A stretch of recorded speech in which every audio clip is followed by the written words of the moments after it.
In the name of Allah, the most merciful and the most beneficent. Hello everyone, welcome to Mathematics Basic to Advanced Level. In this lecture, I will solve Pakistan Publishers Commission 2011 MCQs. That is the set of all those elements of a group G with commutes with all other elements of G.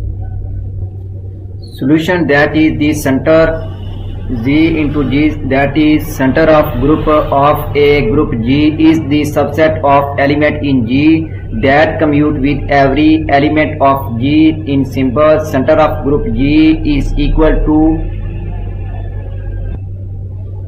A belong to G such that AX is equal to XA for all X belong to G.